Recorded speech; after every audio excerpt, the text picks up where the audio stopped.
Pension Board, or Borough of Kensington and Chelsea Pension Scheme.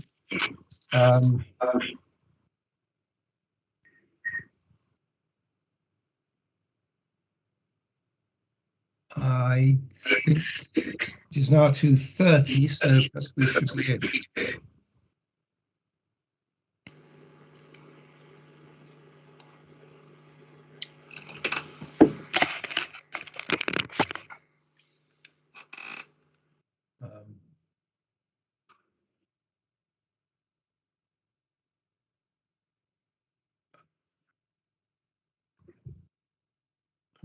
Right. Okay.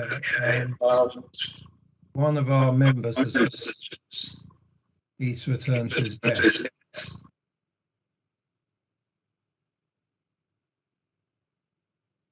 Right, there he is. Right. Jerome, is it all right if we begin? Yes, thank you. Tom? I just wanted to check with Tom McColgan. Yes, Jerome, we're live. Yeah. Okay, yep. Fine. Right, as I say, welcome to the meeting of the Royal Borough and Kensington and Chelsea Pension Board. I have an apology for absence from Andrew Armand, who is on holiday, and I think the other members of the board are present. So I can see everyone except Malcolm Spalding, who I'm sure is here. Could you confirm you're here, Malcolm? Yes. And also, I think we're joined today by Councillor Adrian Beryl-Cox. Welcome, Adrian.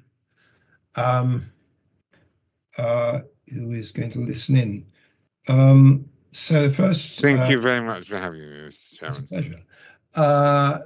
I first think you all know I'm Councillor Charles Williams. I'm chairman of the board.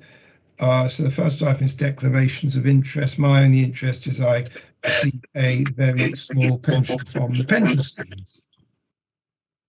As I do as a right. No declarations, Chairman. Thank you.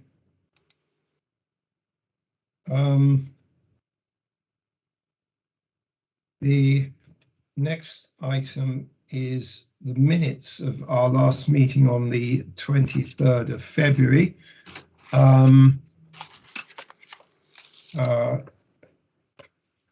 Are you agreeable that I sign that as an accurate record? Agreed. Can I ask Jerome a question, which is, do I actually get to sign them at some point? Yes, you will.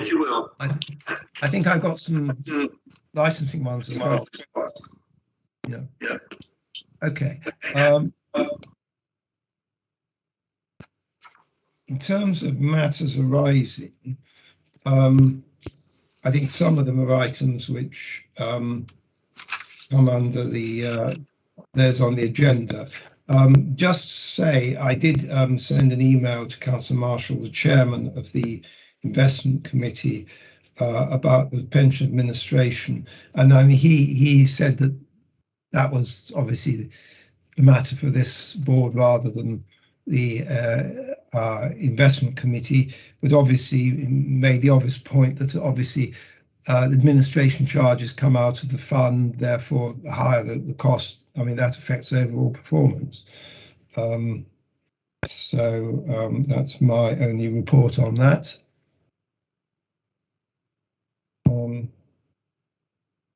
Any other comments on that? The next item is, go back to my agenda. Yes, item A4, the investment committee papers. I think the only one that I wanted to raise, that other than some of the things we're also discussing today, was they have an item which is to consider a proposal that the scheme should join the Local Authority Pension Fund Forum. I don't think that's on our, obviously it's their decision, not ours. I don't think we've been asked to comment on it. Would Phil Triggs like to give us a comment on it? I've read the paper, so I know what it's about, sort of explain briefly what it's about, and if he can give us a steer on how he thinks the committee might decide, the investment committee. Yes, thank you, Chair. This is the Local Authority Pension Fund Forum. It's been in existence, I think, for over 20 years. Oh. First started by the West Midlands Pension Fund, I believe, and a gradual recruitment of the local authority funds in the last 20 years.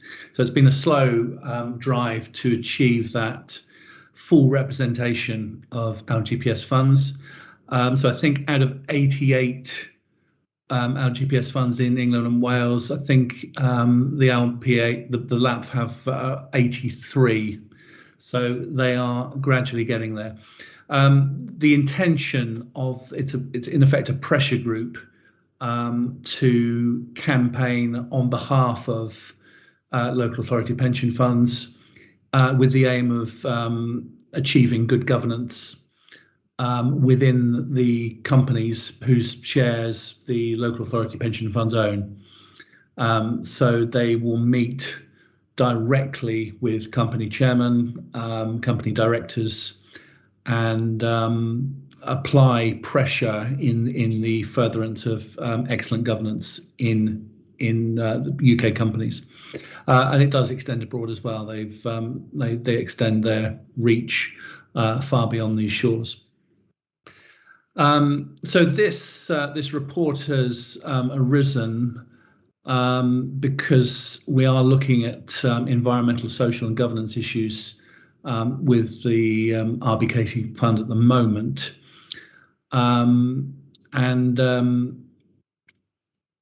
his research, the investment committee chairman contacted me and said, all right, there's several pressure groups that we could look at joining, UNPRI being one of them. That's the United Nations Principles for Responsible Investment, and there's one or two others in the UK whose aims are similar to the LAPF, but it was the case that the chairman of the pension fund, Councillor Marshall, wasn't aware of the existence of LAPF. So I wrote back and I suggested he might like to consider the benefits of RBKC pension fund joining the pressure group, which is why we have their presentation at the meeting on the 5th of July. So the report, as you've seen there, Councillor Williams, that sets it out in full in terms of the advantages of joining, and it will be for the investment committee to make its decision on that. Membership fees, it's just over £10,000 a year. Fine, okay. Yes, I mean my own view. I mean I believe that the committee rightly is concerned about the ESG issues, and it really relies on the investment managers to act really on its behalf on governance issues. I mean, I'll sort of lay my cards on the table. I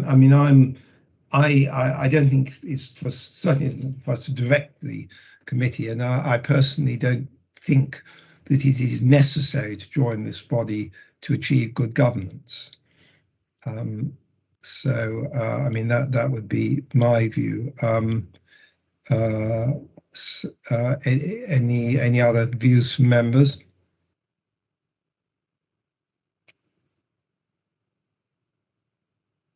If you wish to speak, please unmute. No particular comment from me. No, sorry.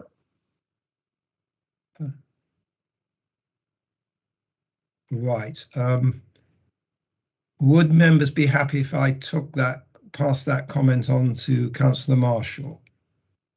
So, as I say, well, it doesn't sort of. Councillor Spalding has something to say to you.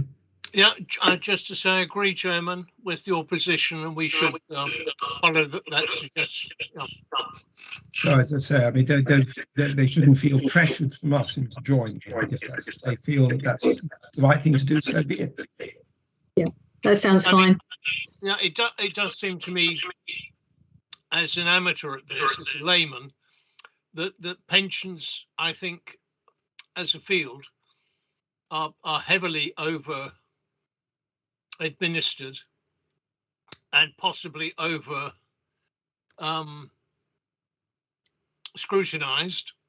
And I don't know if that's because they have vast amounts of money and therefore attract lots of buzzing bees to the vast pots of money, but they do seem to have multiple layers of regulation and reporting and auditing and all sorts of accounting. And so this just seems to be one more layer, and it's very difficult to see what the value added is. Well, it's fair enough to say it's up to them, but certainly my observations of the investment committee at work suggests that I mean, they do expect the investment managers to take these issues up with companies. I didn't have any other comments on matters going to the investment committee. Obviously, some of them, as I say, come here. So I'll put that to one side, so I'm looking at the right agenda. The next question thing is item A5, which is the quarterly investment update. Who would like to introduce that? Yes, Chair, I'll do that one, thank you. Yeah. So, good afternoon, everyone. Hope you're all well. So this is just to introduce the quarterly investment update. As you may remember, at the prior meeting, the Pension Board requested a sector breakdown of analysis of the direct and indirect investment assets. So hopefully you've all seen in Appendix 1, this details the investment assets as at the 31st of March 2021. So the investment analysis provides details of all investment assets held by the fund, and the table details a breakdown by the fund manager, and it details the valuations at the 31st of March, and it compares it to the last quarter, which is the 31st of December. Yeah. Oh dear, so I think something's gone wrong there. And this was agreed by the investment committee. There's a sector breakdown of all the investment assets is provided, as well as a sector breakdown of equity assets. And any sector investment that's less than 2% is included within other. So hopefully this has met your requirement that you requested at the last one. And I think the pie charts show in detail the sort of breakdown that you wish to see. But if there's anything you'd like us to add or change.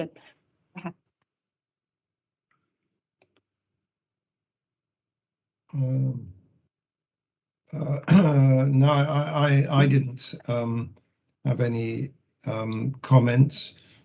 I mean, as you've noticed, cash has risen as the Powerford one, which they were unhappy with, has been liquidated. And I believe the investment committee is still looking at alternatives for that.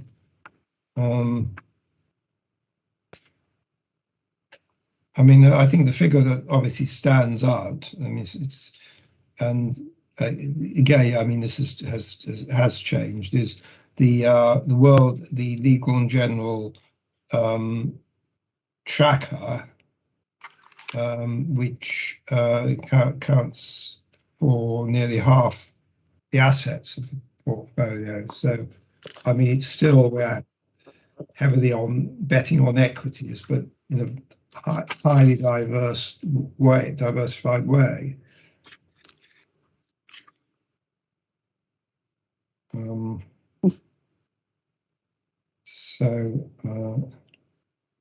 Right, any sort of further comments on that?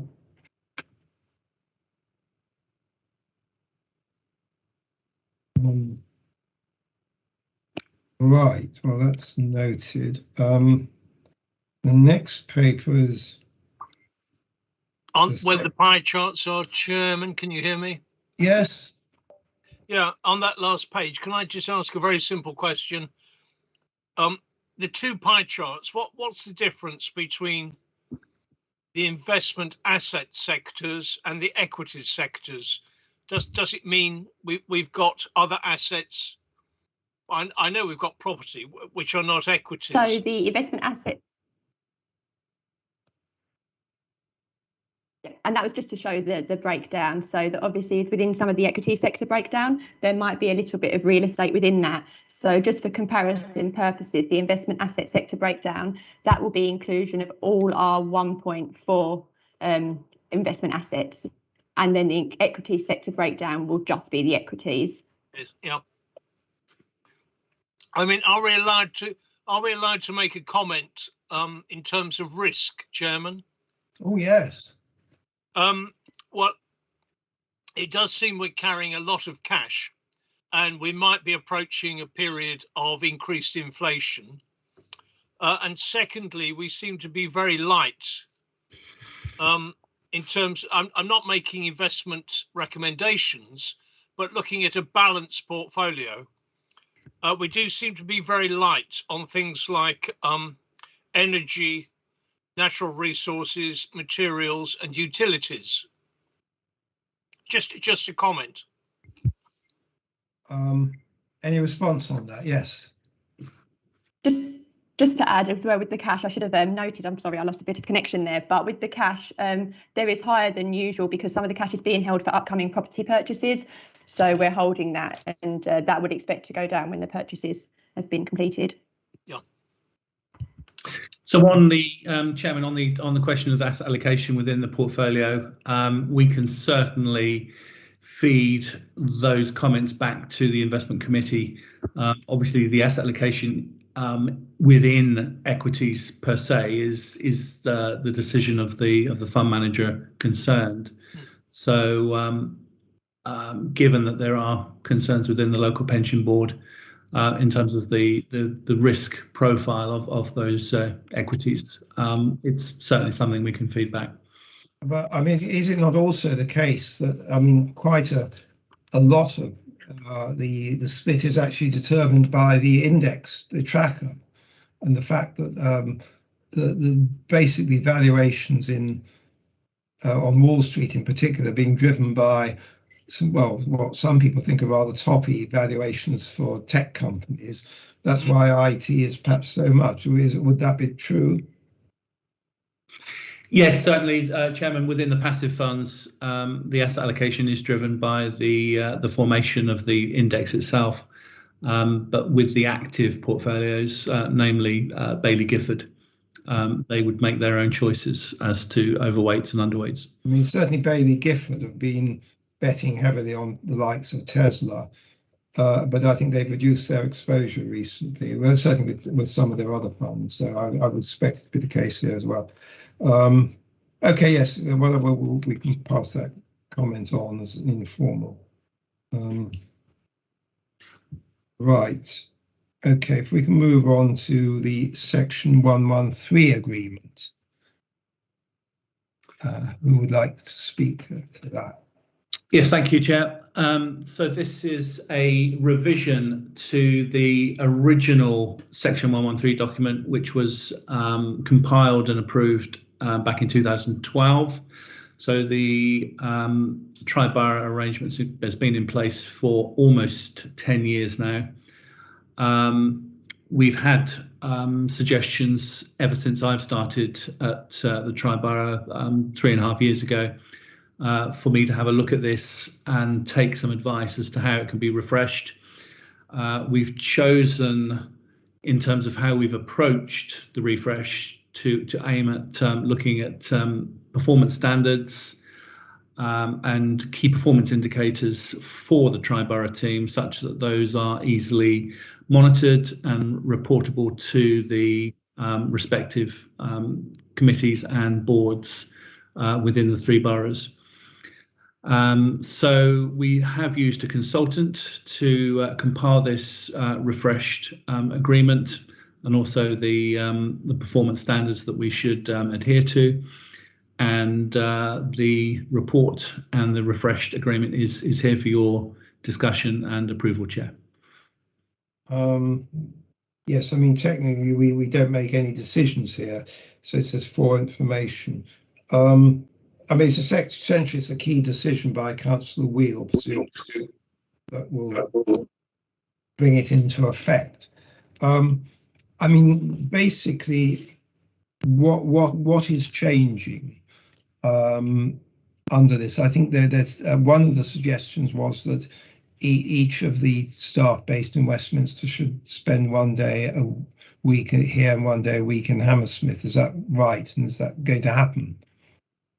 Yeah, that's a very small part of the overall approach, Chairman, in terms of how our time is divided. But certainly within the tri-borough arrangement, we have made significant efforts to be on site at both Hammersmith and Fulham and the Kensington and Chelsea town halls, and to be visible and be engaging with fellow colleagues at those particular authorities.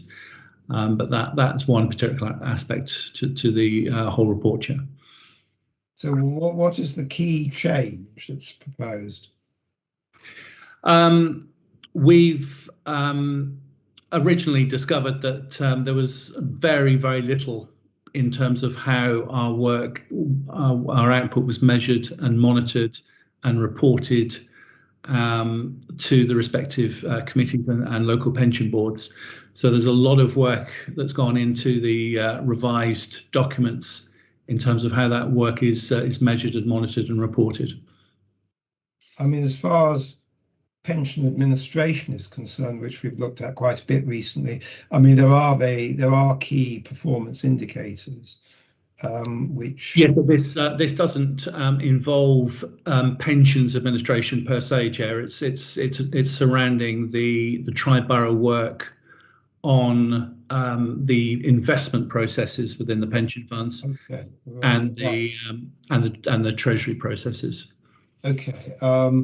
Fair enough. So, in a sense, this is perhaps more of a concern for the investment committee, because I mean, I think it's true to say sometimes I've never had a problem here with the way the pension administration is overseen, and now it's obviously managed in-house.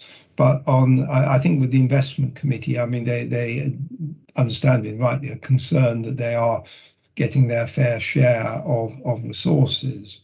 So will this give them greater reassurance, do you think?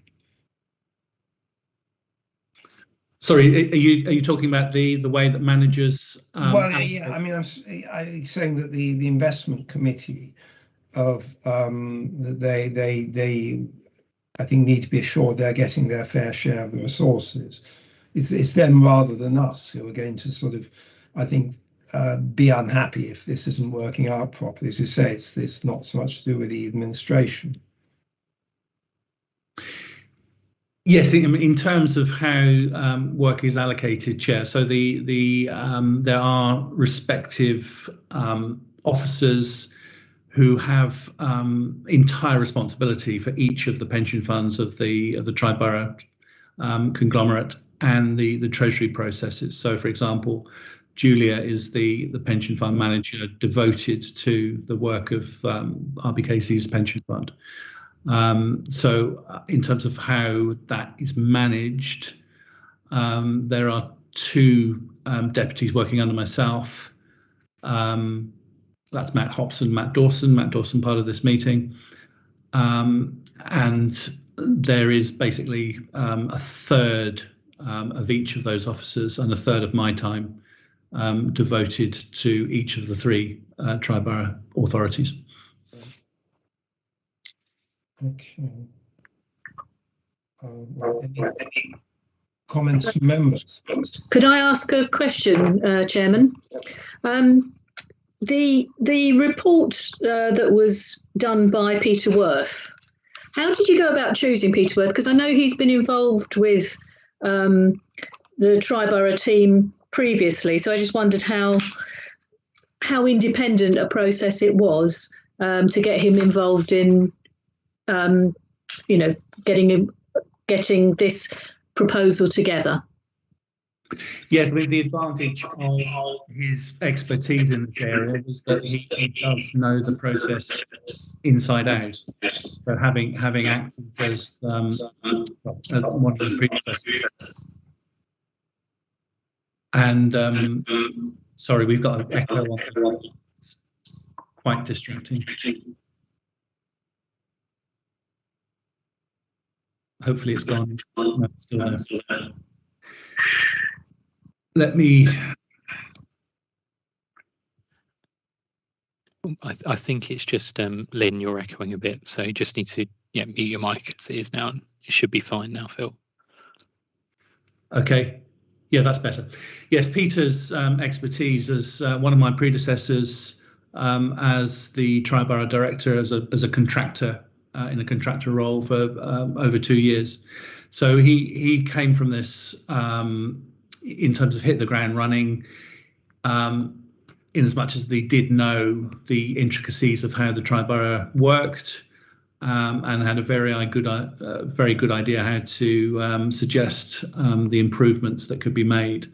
So in terms of that investigative side, which any other consultant would have started with or had to start with the investigation, he already knew how the system worked inside out.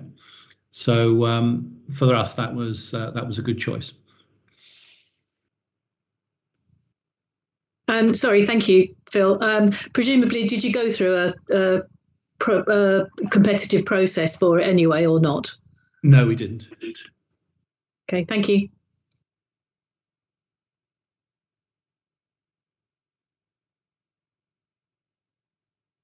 Chairman, could I ask 3 or 4 questions on this one? Certainly, yes. I see that A6 is for us to note, but I can't see any reference here to anybody in RBKC legal looking at this agreement. Would somebody normally from our legal team look at agreements like this, or has this been done at Westminster? No, as part of the process, Chair. So the first approval process was the 3 Section 151 officers at each of the authorities to get their approval. And the second process is for us to go through the respective committees and boards. And then once that's achieved, we would look to get the whole document scrutinised by the legal section with a view to getting their expertise before final signing of the document. Okay, next question. KPIs in section 2. I just wondered how often we should monitor these. Are we the correct people to monitor the KPIs? And just as addendum to that, in paragraph 23 of Worth's report, which is labelled 5 of 18 of their report, it says the KPIs, I propose a maximum of 6 for each service area, but we've got 5 here under pensions and 6 under treasury management. So are there only 5 KPIs for pensions?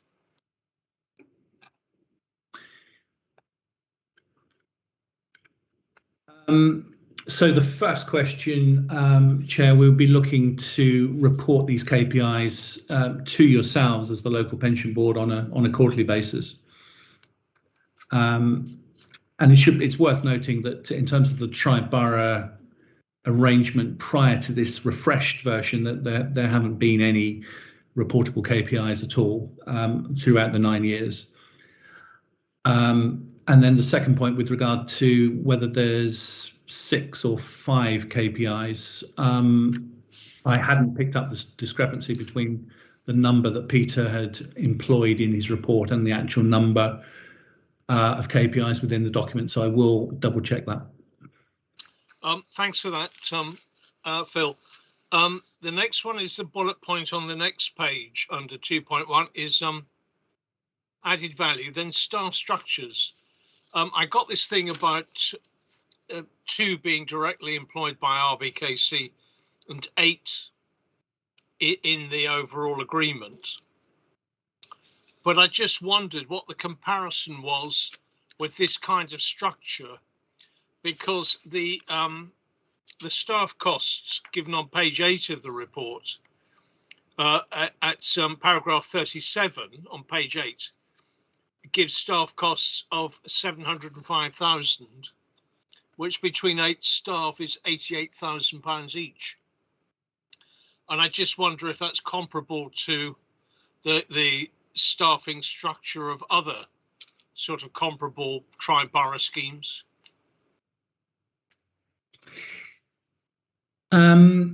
So those staff costs, Chair, they would include all on costs. So the national insurance costs payable to HMRC as well as the pensions on costs. So employers' contributions into the pension fund.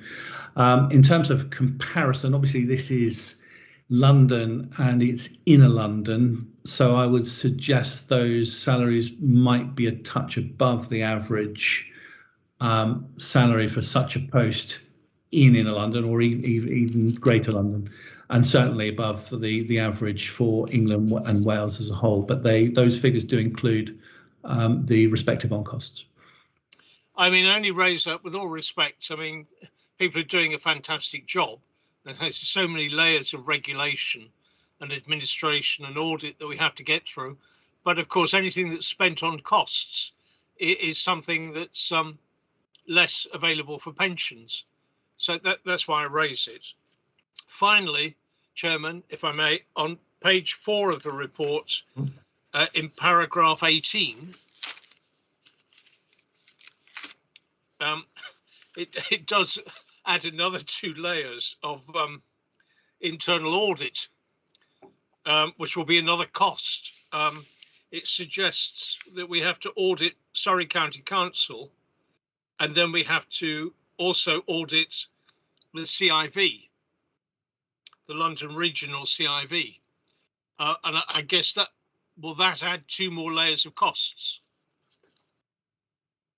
So certainly, Chair, with regard to the internal audit process, it's not a free service. It's an essential service within a local authority to make sure that the internal controls are firstly in existence and secondly working correctly. And to do that, they have to obviously roll up their sleeves and get into the inner workings of any financial system, and that obviously can apply to the tri-borough arrangements, the pension fund, the treasury, and also the respective organisations that we're associated with. As you point out, Surrey County Council will actually switch to Hampshire for Westminster, but in terms of your own arrangements, that has gone in-house with David Coates as the head of pensions. So that, again, will be subject to internal audit work. But you're also correct, they are interested in the workings of the London CIV as well. And these services, essential services, they do come at a cost. I mean, just a final comment, Chairman.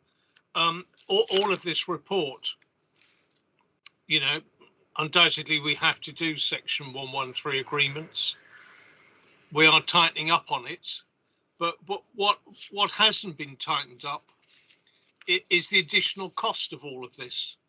So I don't know if it's possible to come back to us, because you know, we are supposed to be monitoring the performance of the whole pension fund in the interests of both the employers and the future, you know,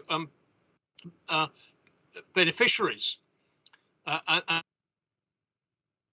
their pension put to good use. And this just seems to me adding layers of cost, which hasn't been quantified in this report. Yes, I'm not sure that there is much extra cost. I mean, we discussed before how bringing the administration in-house is going to lead in the short term, at least, to extra cost. But I'm not sure that what's proposed by this report is going to be more expensive than before. Is it? No, the purpose of the report, Chair, is to, from a period of 10 years that's elapsed since this agreement was first implemented, is to try and improve on the existing arrangements that are working well, and to tighten up on the reporting and performance measurement. In terms of costs, we did take a full report to the last investment committee, which looked at every single cost involved in pension fund governance, including investment management and pensions administration. So that was scrutinised by the investment committee. Maybe it's a report that we could bring to this committee as well for your scrutiny. Yeah. Yes. Certainly. Yes, please. Yes.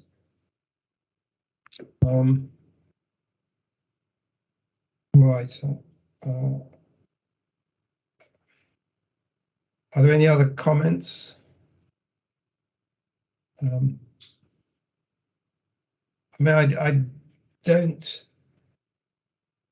feel there is, because this paper isn't going to the investment committee. I don't feel there's any sort of particular comments I want to make. Obviously, it's welcome. There are some new performance, small number of targets, performance indicators. Right. Well, thank you very much. Right. A7 is the risk register. I can take that one. Thank you. So, as usual, the Pension Board has oversight of the risk register along with the Investment Committee, the Council and Pension Fund officers. The changes this time is the reclassification to bring the types in line with SIPF's managing risk in the local government pension scheme framework, which is in Appendix 3. So a range of risks is identified with actions to either treat, tolerate, transfer or terminate the risk to achieve a satisfactory outcome. And the risks are grouped under these following headings, which is asset and investment risk, liability risk, employer risk, resource and skill risk, administration and community risk, reputational risk and regulatory and compliance risk. And they're all the ones that are detailed in the framework. A range of risks have been identified and recorded for regular review, and the scoring might be subjective, but it's considered that all the critical and key risks have been identified, and Appendix 2 is the risk matrix guidance which has been used when the risks have been scored. The risks are split into the columns, so impact is measured across fund, employers and reputation. Each of those are added together to provide a total. The likelihood score represents the expected outcome, so if the risk was ignored, and the revised likelihood details the score once the actions have been taken. So as I say, the updates is that the groupings, so as above, all the risks have now been grouped in accordance with SIPF's managing risks in the local government pension framework, and then each group is ordered by the total risk score in descending value. So the pension board is requested to focus on significant risks at the last meeting. So those ones that have been detailed in the appendix represent medium to high risk scores. And the other changes that have been made since the last meeting include the successful transition of the pension administration service being brought in-house. So the likelihood of that risk has been reduced to a risk 2. The COVID affecting day-to-day functions has also been reduced. And at the last meeting, the pension board mentioned a risk about adding to identify the risk of individuals transferring out of the scheme, and that has been included into this risk register. So officers are working with the pension administrations team to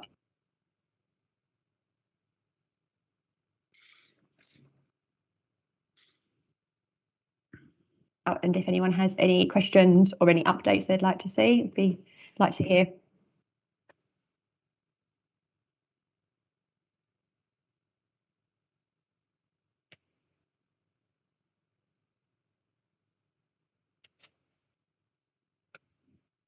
I don't think I've got any particular points on this occasion.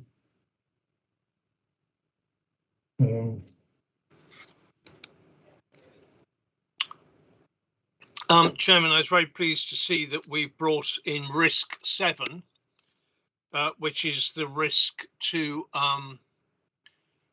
the pension scheme members, the beneficiaries, being scammed by being, encouraged to come out of this very valuable local government pension scheme, which really is a gold-plated scheme compared to what lots of other people have. It's a huge benefit for our members. And of course, there have been lots of well-publicised scams where people have, had unscrupulous or illegal advisors trying to get them to transfer out of this scheme. So I'm glad we've brought in risk 7, which does protect, our council scheme members.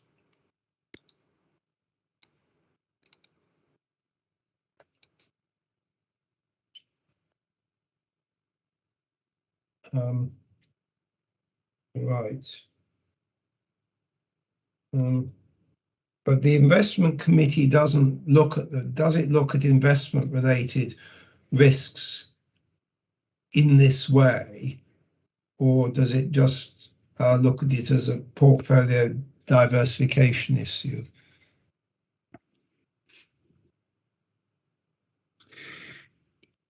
Yes, I mean, Chair, the schedule does go before the committee, and there are previous comments and suggestions included in the minutes of the meeting. So we do act on those and make the necessary changes for the next time as necessary.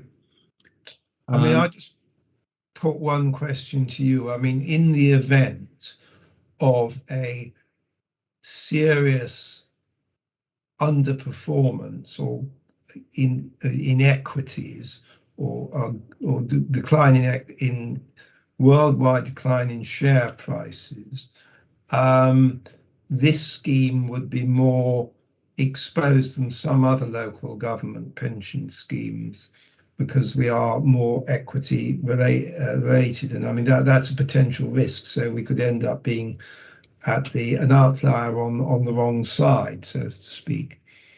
So I mean that's not formally seen as a risk. I mean I have had discussions with the chairman of the investment committee about this, but the issue is, my argument is, you don't want to be an outlier amongst local local government system at the wrong end. It's great being an outlier as an overperformer, but if everyone does badly, I mean they'll have to find a fix. But if it's just one or two schemes that really are really in a bad way, I mean the Secretary of State is less likely to sort of do something about it. So I mean the argument that's been put to me is because we are so well funded, that's a very small risk. But and all I say is that the investment committee ought to continue to see that as a potential risk. It may be a very small risk that we have a Wall Street crash, but as I say, I mean it's perhaps some sort of stress analysis is needed. Yes, I would agree, Chair, and it's my personal preference, as you say, you want to be a runner in the middle of the pack, such that if there are extreme events at either end of the scale, you're not going to be either way out front or way out behind. But certainly with the RBKC fund, it is certainly an outlier. So it does have probably the highest exposure of equities of any LGPS fund in the country. You mentioned if there is a serious event with share prices, which there was back in February last year. So for example, the US Dow index lost 40% within a couple of weeks, and that had quite an extreme impact on RBKC's valuation and its funding level.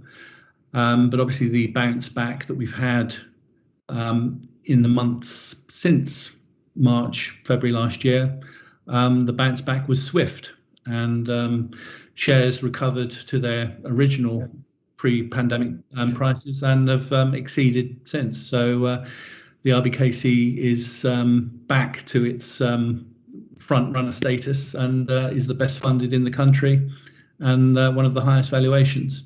So these effects can have impacts, but in this instance, it was short-lived, and the RBKC fund has done very well. Yes.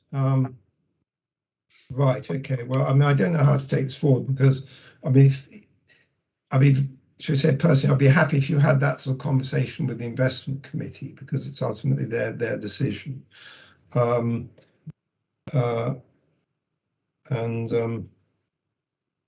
Well, I will have a further conversation with Councillor Marshall if I have the opportunity.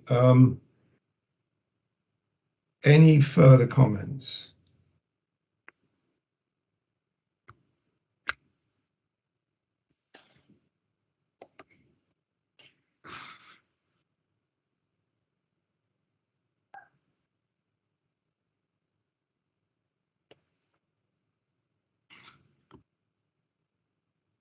Right, well, thank you very much.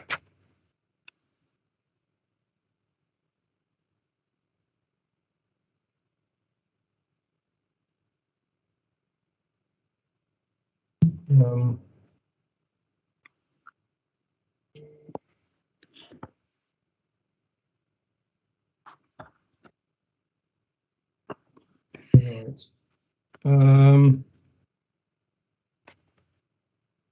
Can we move on to A8?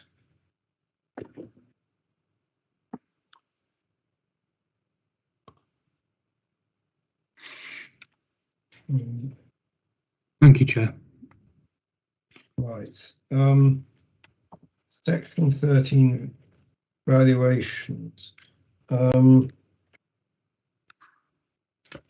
Right. I wrote one word on top of this, which was explain. Please could somebody explain what this is all about? I'm happy to do that, Chair. So this was originally brought in as part of the Public Service Pensions Act of 2013. It was a bit later when we saw this for the first time. So for those of you who've been involved in pensions for some time, you might remember the dry run report that was quite widely circulated around that time. But this actually relates to the last valuation at 2019. This is the Government Actuaries Department saying there's 88 funds, but you've got 4 sets of consulting actuaries, all of which have very different assumptions. So we can't just tot all the numbers up and say that they're your assets and they're your liabilities for the scheme as a whole.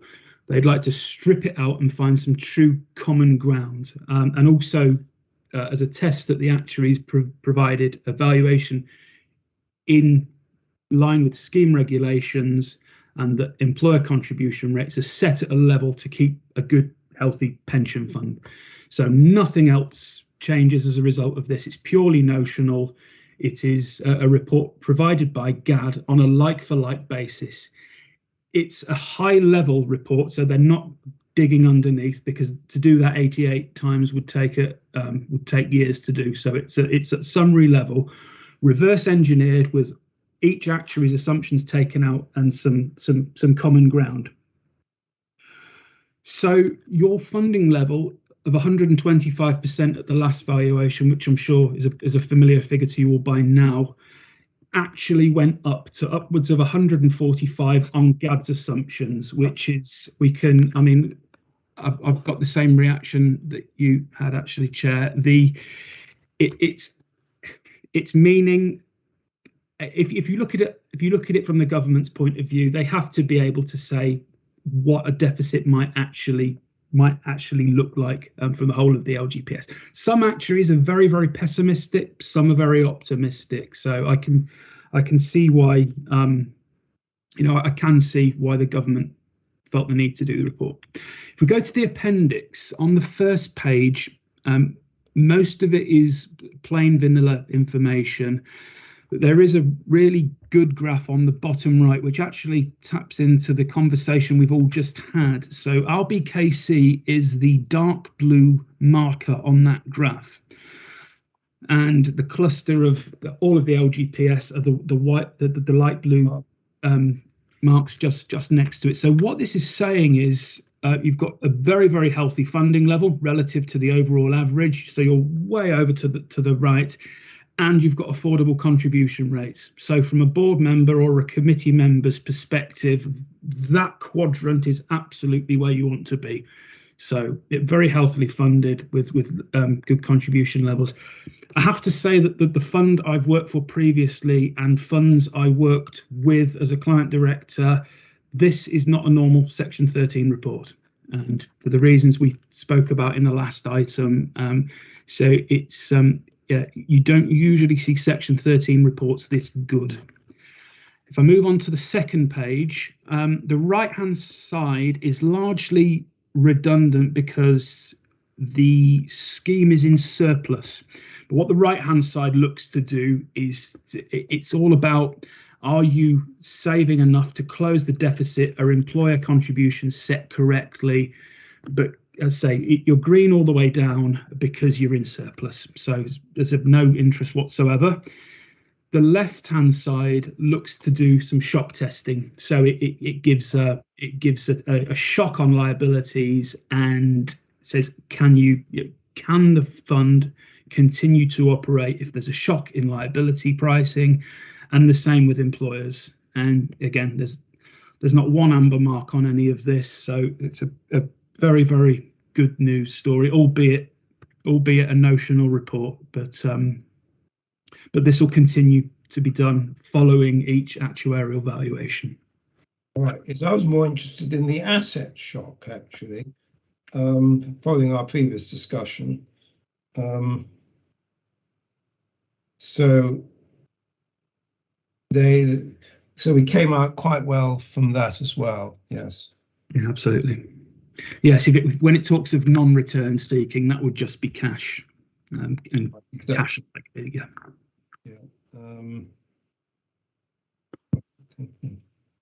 Any questions? Two very simple questions, Chairman, if I could. In 2.2 in the report, the funding level is 125%. And that's a real figure in March 2019. So why do we need an estimate? I mean, is the estimate for some undefined future period? And why is it so much bigger? I mean, it's sort of 20% bigger. So what is GAD? What's the GAD assessment based on? Because it seems to be rather artificially increasing the funding level. Yes, it is, absolutely, and it's not. Well, the GAD assumptions will be more generous than Barnett-Waddingham's assumptions. So yeah, it has no real world application. It's no indicator of the future funding level. It is just the disparity between Barnett-Waddingham's long-term view of liability pricing and Barnett-Waddingham. So although the 125% is a real figure based on Barnett-Waddingham's prediction of future liabilities, does it mean that GAD is underestimating the future liabilities or overestimating the future value of the fund? Yes, if you talk to consulting actuaries about this, they're not a great fan of the methodology that GAD apply. It is a very generic set of assumptions, but it's essentially to bring the outliers in. So if you've got extremely pessimistic actuaries or very, very very optimistic ones. It just seeks to sort of bring everybody closer together. Okay, I've understood the answer. Thank you, Thank you. Matt, for that. And then finally, it's a very simple question. In the GAD reports, it's a silly question, but what does SAB actually stand for? Advisory Board. Sorry? Scheme Advisory Board. Scheme Advisory Board. So when it says relative funding level against employer contribution rate, do we come out so well because we have a lower contribution rate as an employer compared to other authorities? Yeah, it's two things. The funding level is incredibly healthy. Again, we've it's the same. It's the point that the chairman just made, that you're heavily invested in equities, which have had have done incredibly well for you. If you're well funded, then that would mean your primary and secondary contribution rate should be relatively affordable. You wouldn't have a secondary contribution rate if you're not paying a deficit off. But yes, it's saying that your common contribution rate is low and your funding level is very, very high. So because the investment board committee has been so good at its job, we're actually saving costs for both the beneficiaries. The employees' rates of contributions are very favourable, and the employers' rates of contribution are very favourable. Just the employers. The employee rates, of course, go through Parliament. It's the employers' rate at 100% correct. Yeah. Okay, so we're doing quite well then if we've got, even by the government's estimation, 50% over of future liabilities, even given those contribution rates. It's a very positive picture. Is that fair to say? It is fair to say, but I suppose in the if we're at future training sessions, I'd love I'd love one of the scheme actuaries to give their opinion on it, because as I say they're not terribly keen. But for the purpose of this report, absolutely correct. Yes. Yeah, we're in a good place, but if there's a Wall Street crash, we won't be in such a good place. That cash will come in useful. Well, not enough of it anyway. Yeah. Okay, thank you, Matt. Thank you, Chairman. Right. Okay. Any further questions or comments? No. Now we come on to the pension regulator single code consultation. And what I thought was the most interesting was Appendix 2, which is from Mr. Triggs and colleagues, which is the response.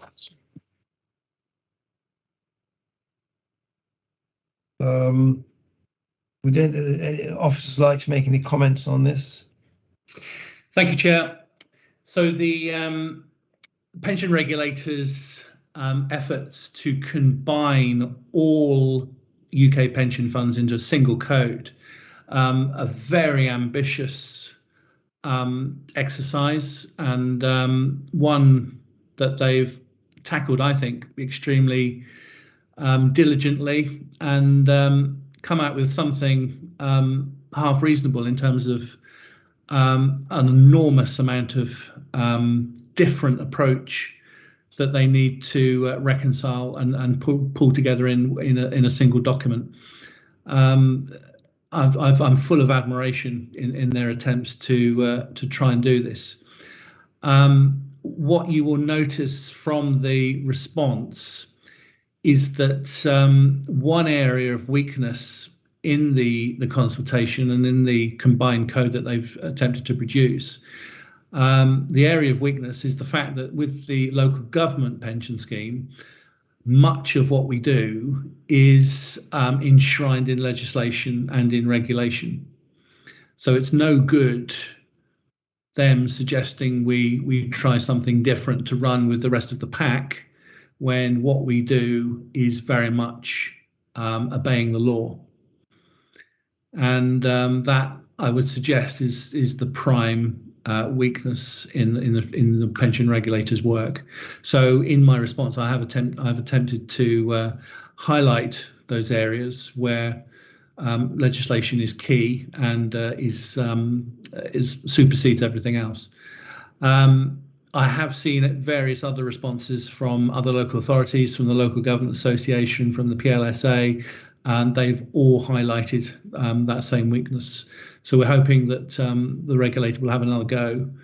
I think this does have legs. It will go through Parliament at some point for approval, and we will be subject to it. But then there needs to be a special case within the code that where legislation exists, and that is the prime area that we have to obey.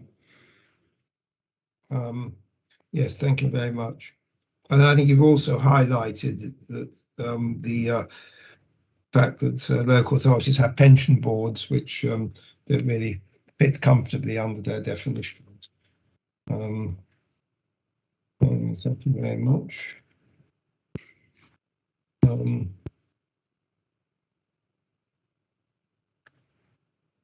I think I don't have any other questions or comments on that.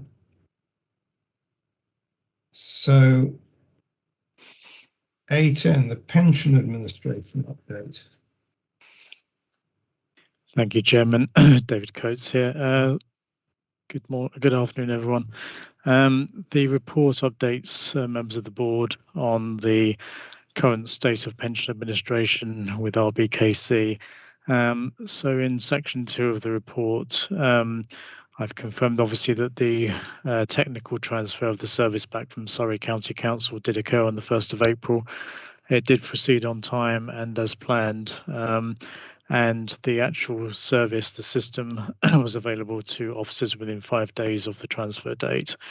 So the transfer was successful in terms of all of the data coming over from Surrey County Council. In section 2.2, our plan was also to make the member self-service portal available within 3 weeks of going live. It was actually available, but we didn't publicise it until mid-June. The reason being that we realised when further testing was done that emails that were going to members confirming their links to get into the self-service system were actually going into junk folders. So it wasn't until mid-June that we actually publicised the portal being available. It's up and running, and we've had now close to 1,800 members re-registering with the system, and so I think we've had a few members not able to get in, but they have been given personal assistance by one of the team to make sure that they can actually register with the portal itself. So since the transfer took place on the 1st of April, what have we done? So in section 3.1, I've listed the main things that we've actually been able to achieve since the transfer took place. So the first was the pension increase. This is the statutory pension increase to all member records. The pension increase date this year was 12th of April. So we applied the pension increase to 8,000 pensioner and deferred records, and in addition, another 4,000 active member records as well. We identified a small number of records where the pension increase couldn't be applied due to some historical data errors, which we've since corrected. The pension payroll in 3.1b is being run each month. Everyone's been paid on time since April. There is a new payslip format that we're using in RBKC, and payslips are being sent to all members in the post where they are due one. So everyone gets a payslip in April, and then thereafter, in every other month thereafter, if there's a difference of £10 in the net pay, plus or minus from the previous month. A new facility that we've introduced is also to deploy electronic versions of the payslips to all member self-service accounts. Again, that's working successfully. In 3.1c, new pension claims, We are now processing new claims for pensions normally within 10 working days of them being received, which I think is mostly an improvement on the previous performance of Surrey, where some cases took a number of months for them to actually process new claims. In D, I've confirmed that at the time we wrote this, there were 1,600 members signed up to the portal. It's now close to 1,800. That's still about 50% of the number that were registered with Surrey at the point of transfer. So we will still have to do a bit more work later on in the year to make sure that we try and encourage more people to register with the portal. I think that will increase as we produce the annual benefit statements in August. With document production, we've identified that there are about 400 unique letters produced by the pension system, the administration system. They were all configured by Surrey with their local configuration, things like logos and so on. So we've had to go through each one of those letters to amend them and make sure that they are fit to reflect the fact that we're now running the service in-house. We've gone through 46, it says in the report. We've now done almost 60. I'm expecting that by November we should have all of those completed. The 2020 to 21 year-end returns. So we've got 52 in total that were due to be received. They've all now been received. We've been checking them individually to make sure they're correct. And we've identified from those records, the year-end returns, that there are about 250 starter records and a similar number of leaver records where the information wasn't passed over to Surrey by the scheme employers. So we're now obtaining that information and loading it into the system in order to produce the annual benefit statements by the 31st of August. The undecided leavers, I think you'll probably remember that we started off with about 1,200 of those a year ago. At the point of transfer, it was about 860. We've now reduced that down to 644. In fact, it's close to 600 now. So that work will continue to make sure that we reduce the undecided leavers to, well, basically to zero. I'm hoping that will be done by 31st of March next year at the very latest. There are some hardcore cases in there which do require quite a lot of work to put them right. Some of them date back a number of years, but I think we will get there eventually. In terms of incoming inquiries, we do operate a help desk. We're getting around 50 calls a day from people and a similar number of emails. Again, a huge variety of different types of queries. I think what happened at the point of transfer from Surrey, we noticed that there seemed to be a sort of flood of queries coming in. I think people were sort of holding back their queries until we took over. And we've gradually been working through those. I think it's fair to say that most queries do, in fact, get resolved at the point of contact. But again, some of those queries we've noticed go back a number of years in terms of people querying things that happened many years ago, and those do take longer to resolve. In terms of future priorities, I think the main ones that I've listed here are firstly to get the annual benefit statements produced by 31st of August. We will continue to work on the undecided leavers, aiming to get rid of all of them by the 31st of March next year. All of our standard letters in place by 30th November this year. Workflows, so eventually we will be moving into a process or system so that all incoming work is managed through a workflow process. This is where we set up a workflow task for each type of query that comes in, and that task then gets automatically allocated to the relevant member of the team for resolution. So I'm expecting that all of those will be in place by December this year. In terms of casework, I think it's fair to say that the area where we have the biggest amount of work coming in is interfund transfers. So transfers between other LGPS funds and ourselves.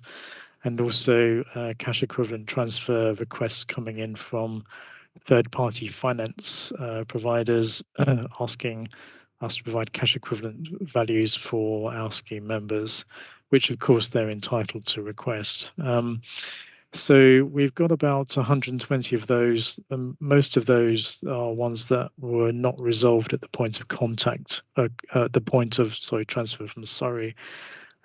We are still dealing with those. They do normally take probably 3 to 4 months end to end to resolve each case. I'm expecting that we'll be fully up to date with them by the end of September this year. And then finally, data cleansing. I think it's fair to say that as we go through member records, we are discovering a range of areas where there's missing information, incomplete information, information that's simply not correct. So we've done quite a lot of work already to correct some of those, but that work will be ongoing for quite some time. I expect it will probably take us 2 years to fully have gone through all member records and corrected areas where there is information that's either missing or incorrect. So yes, that work will continue. I'm happy to take any questions on the report if anyone has any. Yes, I was rather surprised at just the sheer volume of calls and emails you were having to deal with, given there's 4,000 approx members. I mean, you see that debating somewhat, do you? Not particularly, I'm sorry to say.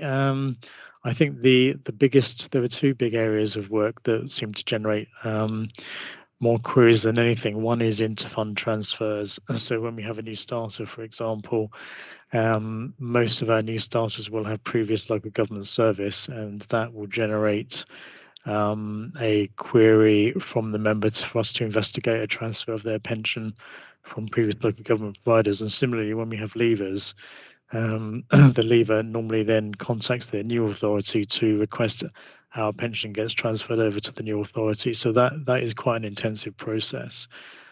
We have something like 500-600 leavers a year, so that is going to be a continuing area of work that I don't think will subside. The other area of work that's quite intensive is death cases.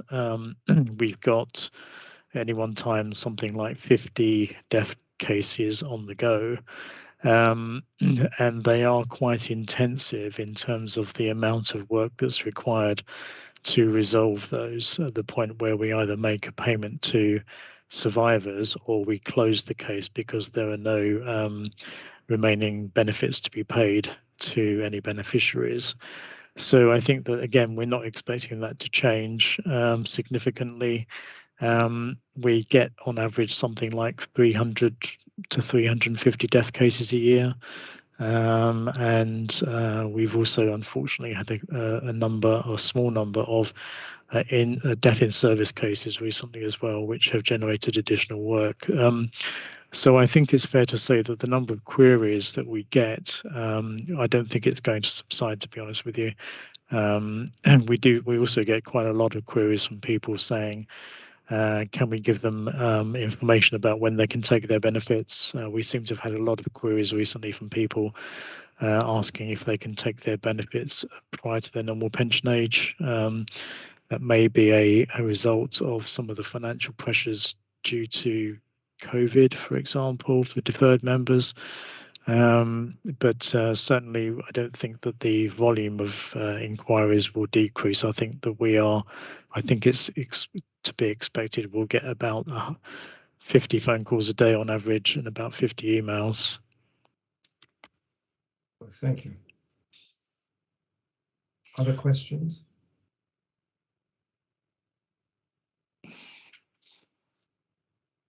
Any further comments? Well, thank you very much, and congratulations to everyone for a very smooth transfer from Surrey, and I'm sure it will lead to improved service. Thank you, Chairman.